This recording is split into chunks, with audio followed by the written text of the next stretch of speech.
toutes et à tous. Effectivement, je suis quelqu'un qui est plus habitué à parler de machines ou d'entretien du sol, et c'est vrai que j'ai pas souvent une approche sur l'azote. Alors, aujourd'hui, pour les besoins de la journée, Eric m'a demandé de préparer une synthèse sur ce thème-là, et donc je tiens à associer Laure Gontier à la préparation de cette présentation, parce que c'est vrai qu'elle m'a aidé à réfléchir à comment aborder le sujet, et m'a fourni aussi pas mal d'éléments, de résultats d'analyse sur l'azote assimilable des mous, en lien avec les techniques d'entretien du sol sous le rang. Alors, quand on parle d'entretien du sol sous le rang et d'absorption d'azote, alors là, pour l'azote assimilable des mous, on parle de perturbation. On l'a évoqué avec Jean-Pascal Goutouli tout à l'heure, on a dit perturbation du réseau racinaire lié au travail du sol ou aux racines de l'enherbement. Alors, pour le désherbage mécanique, c'est ça, quand on parle de désherbage mécanique sous le rang, on a une action certes superficielle des outils, mais qui agit vraiment sur la zone d'absorption de l'azote, les horizons superficiels, avec en plus sectionnement des racines et radicelles. Si on ajoute à ça les imperfections possibles liées au désherbage mécanique, parce qu'on n'a pas une durabilité d'action du désherbage parfaite, on a un surplus de concurrence lié aux adventices qui repoussent. Et puis, on a une action connue en parallèle du désherbage mécanique, de l'action mécanique sur le sol, donc sur la minéralisation. Donc voilà quelques éléments de contexte. Donc ce que je vous présente aujourd'hui, soyons clairs, c'est pas du tout des résultats d'essais mis en place spécifiquement pour étudier l'impact des techniques sur l'azote. C'est plutôt une synthèse de tous les résultats qu'on a sur des essais pluriannuels, donc sur différents réseaux de parcelles. Alors là, c'est dommage, on n'a pas la totalité du graphique, on n'a pas les années. C'est un petit peu embêtant, mais c'est pas grave. On va voir un petit peu les résultats dans les grandes largeurs, puisqu'on essaie justement d'être synthétique. On regarde donc de façon pluriannuelle et sur différents cépages, différentes parcelles expérimentales, les teneurs en azote assimilable dans les mous pour différentes modalités. Alors vous avez en bleu pour le désherbage chimique, qui est notre témoin, en rouge pour le désherbage mécanique. Alors, au démarrage, donc, tout ce qui est cerclé en vert, c'est des situations où ça se passe relativement bien. C'est-à-dire on n'a pas vraiment d'incidence négative ou positive de la technique sur l'azote assimilable des mous, qui soit lié donc au désherbage mécanique sous le rang. Donc ça représente la majorité des situations. On a des situations par contre qui sont assez dramatiques. Je ne vous fais pas le détail, mais c'est de moins 30 à moins 50% d'azote assimilable dans les mous. Ce qui est remarquable, c'est que si on regarde précisément, c'est toujours la même parcelle d'année en année qui est, même parcelle, même cépage en fait, qui est concernée par ce problème d'azote assimilable dans les mous, donc une parcelle de Duras chez nous, qui est conduite exactement de la même manière qu'une parcelle de fer, où finalement on a très peu de problèmes. Donc ça c'est le focus sur des parcelles finalement où la situation est intermédiaire, où on a un impact léger, mais un impact qui n'est pas non plus sur des niveaux très significatifs. Donc parcelles de fer, un peu de Malbec et certaines parcelles de merlot. Donc on a un impact visible, mais pas extrêmement marqué. Donc, pour récapituler, désherbage mécanique sous le rang, malgré la perturbation liée à l'action des outils dans la zone racinaire, on a quand même une majorité de situations sans problème par rapport aux témoins. On a quelques cas de teneur légèrement inférieure et une parcelle problématique d'année en année. Alors, cette parcelle-là nous embête un petit peu parce qu'on n'a pas d'explication rationnelle pour l'instant par rapport à ça. C'est une parcelle sur laquelle on a aussi un impact très marqué d'année en année sur le rendement et la vigueur. Donc bon, des éléments, enfin tout est lié dans les dynamiques d'absorption des éléments pour la croissance de la plante, forcément. C'est logique qu'on ait des éléments comparables, mais j'avoue que sur cette parcelle en particulier, je ne sais pas pourquoi c'est si marqué que ça.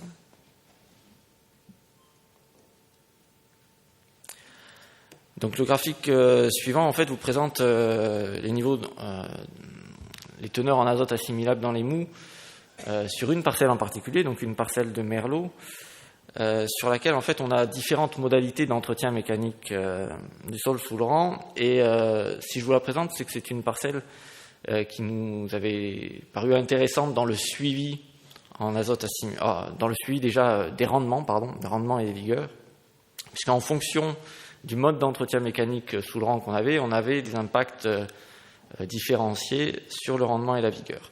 Donc, vous voyez en rouge, c'est une modalité donc désherbée mécaniquement avec l'utilisation de décavaillonneuses, donc un impact potentiellement plus important sur le réseau racinaire, aussi une action un peu plus profonde sur le sol.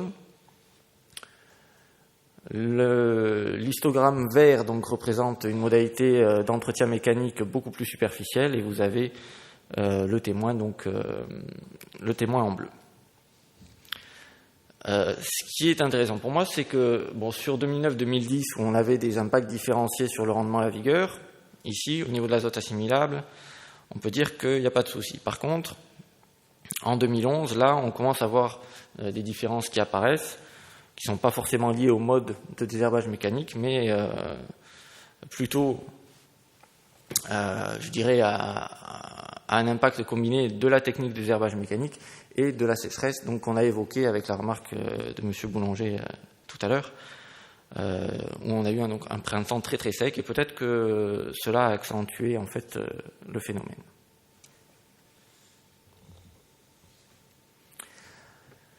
Effet de l'enherbement sous le rang. Là, on arrive sur des choses peut-être un petit peu plus marquées. Pourquoi ? Parce que il est évident qu'avec le réseau racinaire de l'enherbement, on a une concurrence directe pour les éléments minéraux et pour l'eau. Et puis la dynamique de l'absorption azotée est liée à la disponibilité de l'eau aussi. On sait qu'on a un impact sur la minéralisation de l'enherbement, puisqu'il y a un assèchement plus rapide en fait des couches superficielles dans lesquelles se trouve l'azote. Donc on a potentiellement effectivement plus de difficultés avec cette technique vis-à-vis de l'azote assimilable. Alors ici, le graphique est plus parlant. Il y a en fait relativement peu de situations où l'impact est modéré d'année en année. Par contre, ce qui peut être remarquable, si on fait un petit focus, c'est que il y a une parcelle en fait où les impacts sont modérés. C'est toujours la même, c'est une parcelle de négrette sur fronton, avec une petite accentuation là sur la dernière année, mais ça reste très limité par rapport aux écarts extrêmement importants qu'on peut observer sur la plupart des autres parcelles et des autres millésimes.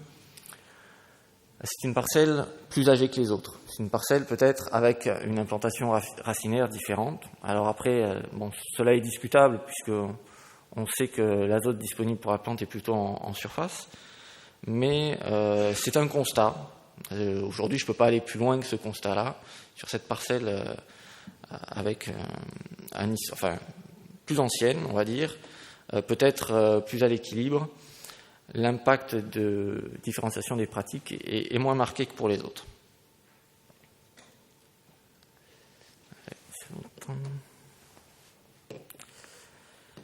Ah oui, j'ai oublié de vous montrer quelque chose. Il y a une parcelle sur laquelle peut-être Thierry pourra revenir tout à l'heure. Il y a une parcelle de colombard. En fait, on voit que ça se passe bien en 2011. Alors, ça se passe bien parce qu'il y a eu des corrections apportées. Et ça va nous permettre un petit peu de détailler quelles ont été les corrections apportées et donc pourquoi finalement on arrive à corriger de manière très satisfaisante en fait ces niveaux d'azote assimilables dans les mous. Donc la parcelle la voici. C'est une parcelle donc enherbée sous le rang, enherbée dans l'interrang, mais avec quand même du travail du sol, un interrang sur deux, pour compenser un petit peu cette présence très importante d'enherbement dans la parcelle. La présence de cet interrang travaillé est importante puisque elle permet de limiter la concurrence liée à la présence de l'enherbement, d'une part, mais elle permet aussi d'envisager des apports azotés, puisque sur une parcelle complètement enherbée, les apports azotés vont bénéficier tout de suite à l'herbe. Si on a du travail du sol, on peut envisager des apports azotés au sol. Et donc là, vous avez un ensemble de modalités qui sont représentées ici, avec le témoin toujours ici à gauche, et puis un ensemble de modalités, donc des modalités d'enherbement sous le rang, donc de la fétuque, avec un apport azoté au sol, où on relève très significativement les niveaux d'azote assimilable, de la colérie, donc une petite graminée qui est intéressante pour nos essais d'enherbement sous le rang, apport d'azote au sol, réaction immédiate, et puis de l'enherbement naturel qui réagit aussi, mais dans une moindre mesure. Et ici, tout à droite, vous avez les modalités de désherbage mécanique sous le rang, sur lesquelles on peut aussi avoir un apport intéressant en fait pour relever les niveaux d'azote assimilables dans les mous.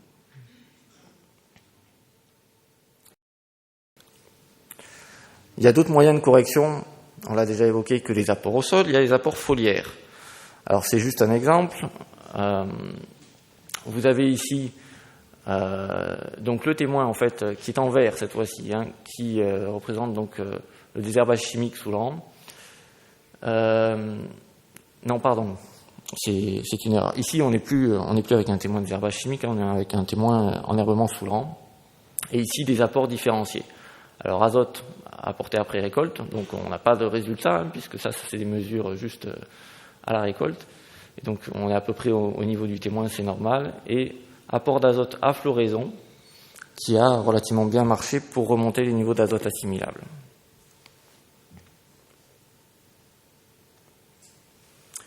Autre piste pour moduler en fait l'impact des enherbements sur l'azote assimilable des mous, c'est le choix de l'enherbement.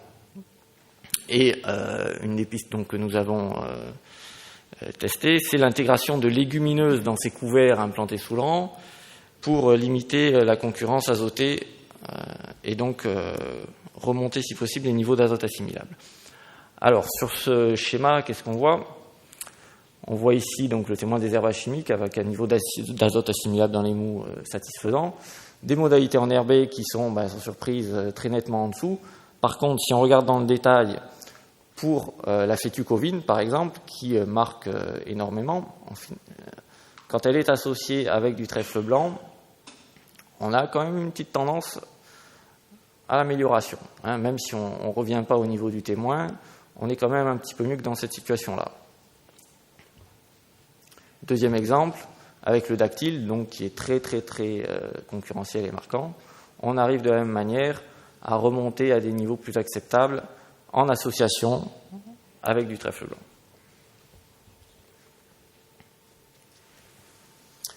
Enfin, même si c'est plus accessoire, je voulais vous présenter en quelques mots, quelques résultats, même si on n'a pas beaucoup de recul dessus, sur l'incidence d'une autre pratique d'entretien sous le rang qui peut être envisagée dans certains cas, sur laquelle nous travaillons du point de vue technico-économique. Alors bon, je vous avoue que c'est pas encore tout à fait au point du point de vue technico-économique, mais on peut se poser la question de l'incidence potentielle de paillage sous le rang sur l'azote assimilable des mous. Alors, pourquoi ?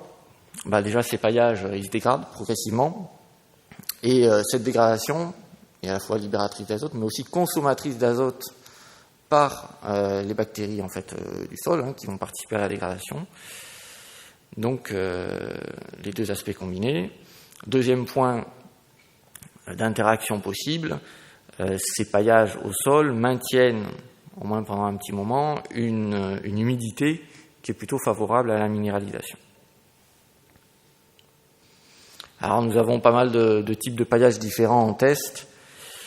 Alors on a des paillages de chanvre, d'écorce de châtaignier, de feutre, des paillages à base de paille de lavande, mélange, et de paille de céréales compressée. Alors, comme je vous l'ai dit, on n'a pas beaucoup de recul encore sur ce genre d'expérimentation, mais bon, voilà les résultats sur 2 années, avec le témoin qui, là, est du désherbage mécanique, puisqu'on est sur une exploitation conduite en agriculture biologique. Donc, par rapport au témoin de désherbage mécanique, le paillage n'a pas eu d'incidence, on peut le dire. Il n'y a pas des écarts extrêmement importants, ni une année ni l'autre, en fait. On a éventuellement une petite tendance à une augmentation, mais c'est pas encore sur des niveaux très très significatifs. Donc conclusion, le choix de l'entretien sous le rang peut être important sur les niveaux d'azote assimilables dans les mous et donc sur la partie vinification qu'on abordera après. L'enherbement impacte sans surprise beaucoup plus que le travail du sol, mais encore faut-il le voir, quoi. Est-ce qu'il y a un effet de l'âge de la parcelle et donc des niveaux de vigueur qui permettent de supporter plus facilement des éléments de concurrence? Bon, c'est à détailler, peut-être à fouiller un petit peu plus que ce que j'ai pu faire à partir du jeu de données que j'avais à ma disposition, mais c'est des questions qu'on se pose. Est-ce qu'il y a un effet accentué en conditions sèches? A priori, d'après la discussion qu'on a eue tout à l'heure, je pense que oui. Et enfin, il y a des moyens de compensation par rapport à ces déficits azotés qui existent et qui fonctionnent plutôt bien. Voilà. Je vous remercie de votre attention.